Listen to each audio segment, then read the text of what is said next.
Part 1. The team you could have bought for less than a mansion. In 2020, a private equity firm bought full Formula One team for roughly $170 million. 5 years later, that exact same team is worth over $500 million. Same cars, same garage, same logo. What actually changed? Here's the thing. It wasn't the drivers, and it wasn't a single race win. Something happened behind the scenes. In this sports business model, that most fans watching the races every Sunday have absolutely no idea about. Anyway, by the end of this video, you'll know exactly how F1 teams actually make their money, why a sport with some of the wealthiest owners on the planet also has a documented history of teams collapsing into bankruptcy, why a rule introduced in 2021 completely rewrote the financial rules of this entire sport, and why owning an F1 team today might be one of the strangest businesses, where spending less money is now, for the first time ever, actually the law. Let's start with what it costs to even get in the door, because this is where most people's assumptions are completely wrong. You can't just decide to start a Formula One team the way you'd open a restaurant.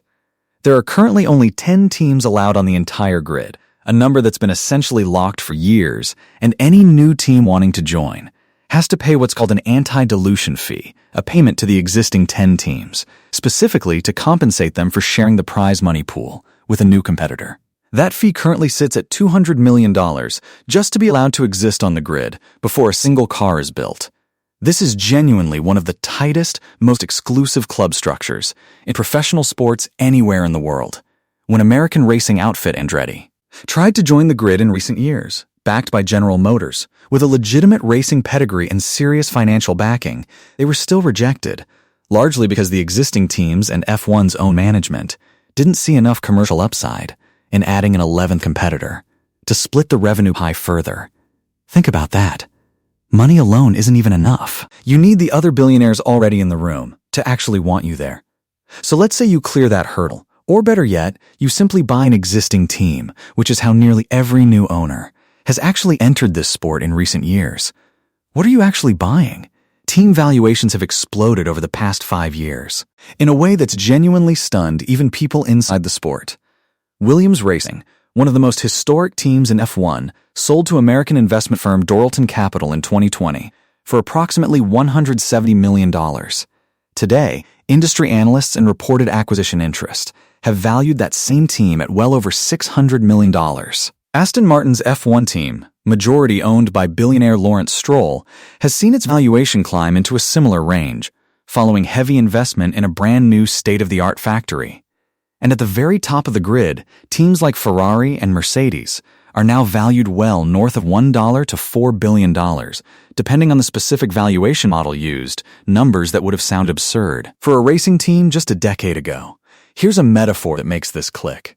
Buying into Formula One right now is a bit like discovering a private, invite-only members club where membership itself was selling for the price of a modest apartment a decade ago, and today, that exact same membership card is worth more than most professional sports franchises in America. The sport itself, the cars, the drivers, the races, all of that stayed fundamentally the same.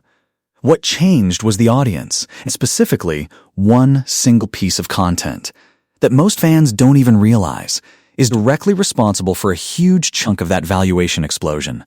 A Netflix documentary series called Drive to Survive, which introduced an entirely new generation of American viewers to a sport they'd never previously followed and directly fueled F1's aggressive, successful expansion into the U.S. market, including new races in Miami, Las Vegas, and Austin.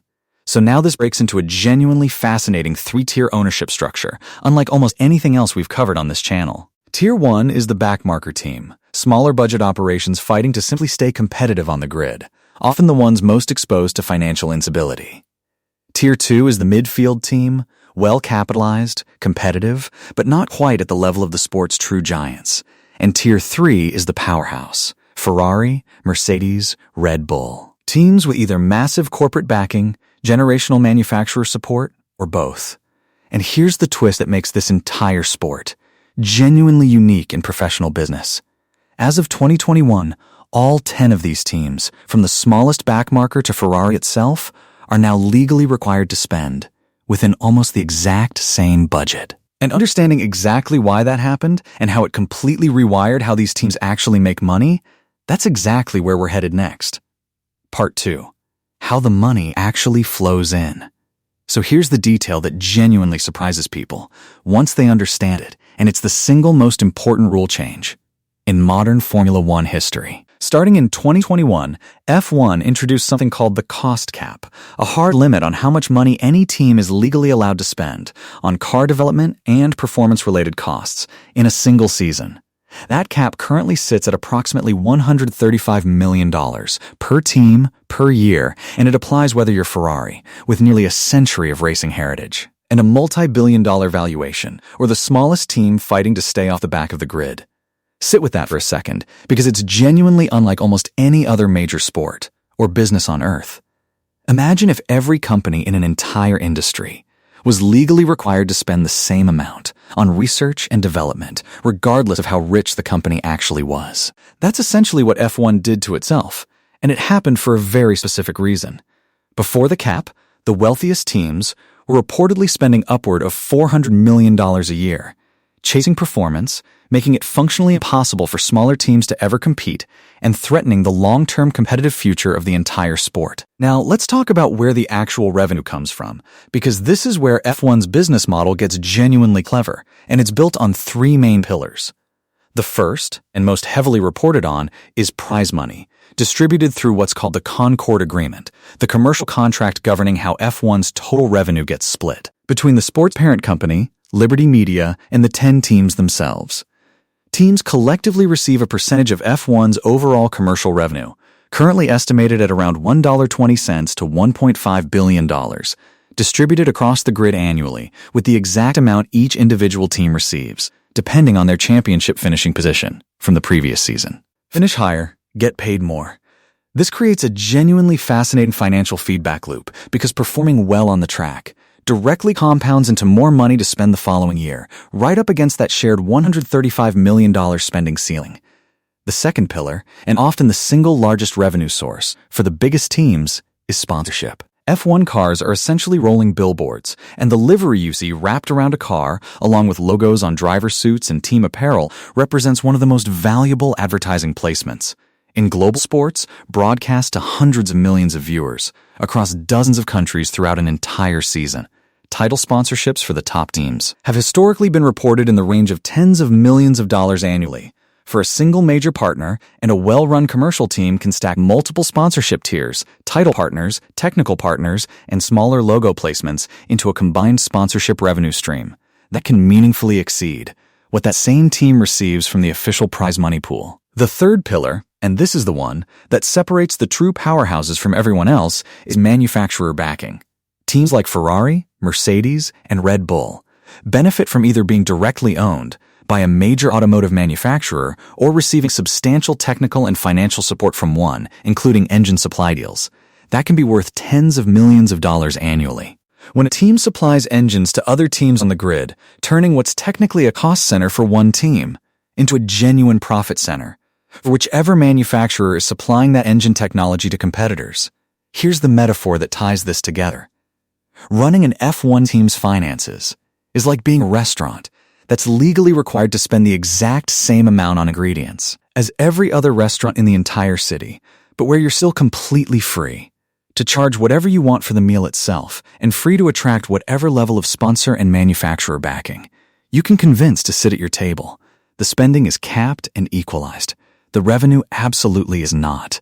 And that gap between a hard-capped cost structure and a completely uncapped revenue ceiling is exactly why some teams, under this exact same $135 million spending limit, are wildly profitable, while others, spending that exact same amount, are still bleeding money every single season. For a top-tier team like Ferrari or Mercedes, combining prize money from consistently finishing near the top of the championship, premium sponsorship deals commanding top dollar. Because of their brand prestige and race-winning performance, and in Mercedes' case, direct manufacturer ownership, total annual revenue can meaningfully exceed the $135 million cost cap, sometimes by a significant multiple. When you account for revenue streams that fall outside the cap's strict definitions, like driver salaries and marketing costs, which are notably excluded from the $135 million figure entirely. For a smaller, less commercially successful team, Finishing near the back of the grid, prize money is dramatically lower. Sponsorship deals are harder to attract and worth considerably less, and there's no manufacturer parent company absorbing costs or supplying profitable engine deals. That team is spending close to the same amount on car development as Ferrari while earning a small fraction of Ferrari's total revenue. So when you put it all together, F1's financial structure created something genuinely unusual in professional sports. A hard, legally enforced spending equality on one side of the ledger, sitting directly next to a completely unregulated, wildly unequal revenue reality on the other side. Which raises the obvious question.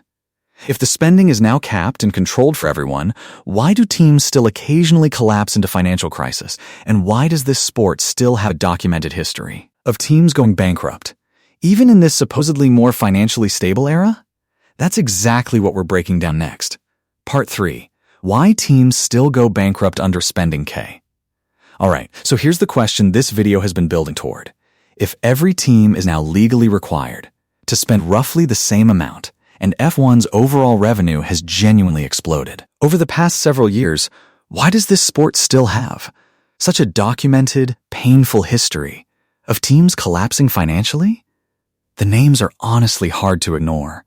If you follow this sport closely, teams like Manor, Caterham, and HRT all folded and exited the grid entirely within the past decade and a half, and even relatively well-known outfits like Force India entered administration before being rescued and rebranded. Understanding exactly why this keeps happening, even under a cost cap, designed specifically to protect smaller teams, reveals the real, uncomfortable truth underneath this entire sports business model. The first issue is that the cost cap only covers a specific, defined category of spending, and everything sitting outside that boundary can still bankrupt a team just as easily as it always could.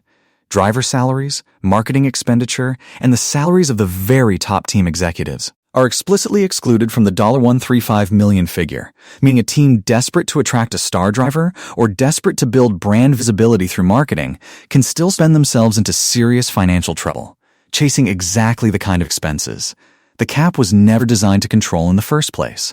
A smaller team trying to sign a proven championship-caliber driver away from a bigger rival often has to offer a salary that represents a genuinely enormous percentage of their total available budget outside the cap, a bet that only pays off if that driver actually delivers the improved results and sponsorship appeal the team is counting on.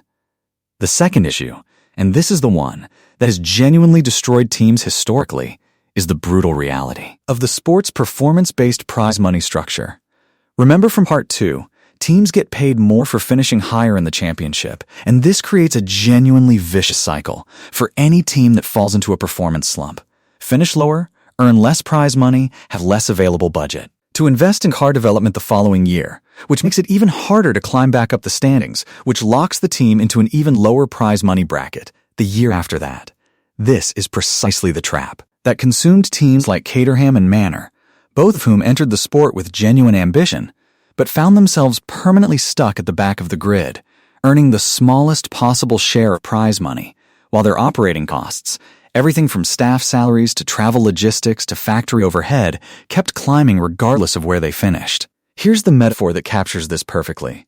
Being a struggling F1 team is like being a small business trapped in a brutal negative feedback loop where poor initial sales mean you can't afford better inventory, which means your sales stay poor, which means you can never afford the better inventory. That might have actually turned things around, except in F1's case, that entire painful cycle plays out in front of hundreds of millions of television viewers every single race weekend, making it nearly impossible to attract new sponsors or investors, while the team is visibly struggling on track. The third issue, and this one is genuinely unique to F1, compared to almost any other sports business, is the sheer, unforgiving technical complexity of the product itself. A single new front wing design, one small aerodynamic component, can cost hundreds of thousands of dollars to develop, wind tunnel test, and manufacture, and teams need to introduce dozens of these updates across a single season just to remain competitive, because rival teams are simultaneously doing the exact same thing. Get the technical direction wrong for even a single season, investing heavily in a car concept that simply doesn't work as intended, and a team can burn through a meaningful percentage of their entire cost-capped budget, on developments that deliver zero performance improvement, effectively wasting a season's worth of resources that a stronger, better-resourced rival didn't waste at all. And then there's the fourth issue, which is genuinely existential for smaller teams: the cost of simply staying on the grid at all. Beyond car development, teams have to cover logistics. For traveling to over 20 races across multiple continents each season, staff salaries for hundreds of engineers and mechanics, factory operating costs, and entry fees paid directly to F1's governing body. All of this sits outside the strict definition of the cost cap, and for a smaller team, without Ferrari's brand prestige or Mercedes manufacturer backing covering these baseline operational costs, while also trying to fund competitive car development, within the capped budget, creates a genuinely brutal financial squeeze that has ended multiple teams' F1 existence entirely. So let's actually talk about what real profitability looks like, given all of this. A top-tier team like Red Bull or Ferrari, combining strong prize money from consistent podium finishes, premium sponsorship deals, and either direct manufacturer backing, or supplying profitable engine deals to other teams, can generate revenue substantially exceeding their capped spending, translating into genuinely significant annual profit, reportedly reaching well into the tens of millions of dollars, for the sport's most successful franchises in strong seasons. A midfield team fighting for solid points finishes might operate close to break-even, with sponsorship and prize money roughly covering their capped spending, plus the uncapped costs sitting outside it. But a struggling backmarker team, trapped in that vicious prize money feedback loop we just described, can find themselves losing money every single season, held afloat only by a wealthy owner, willing to personally absorb the losses, exactly the situation that has historically preceded almost every team collapse this sport has ever witnessed. So here's the real myth this video set out to bust. People assume Formula One team ownership is a guaranteed billionaire's toy, printing money purely because the sport itself has become dramatically more popular and valuable over the past 5 years. It's not that simple. It's a business where the spending is now legally equalized between the richest and poorest teams on the grid, but the revenue absolutely is not, creating a sport where two teams can spend the exact same $135 million in a single season, and one walks away with tens of millions in genuine profit, while the other quietly edges closer to the exact kind of financial collapse that has already ended multiple teams' place on this grid entirely. The cars all look roughly similar from the grandstands. The businesses sitting behind them are living in two completely different financial realities.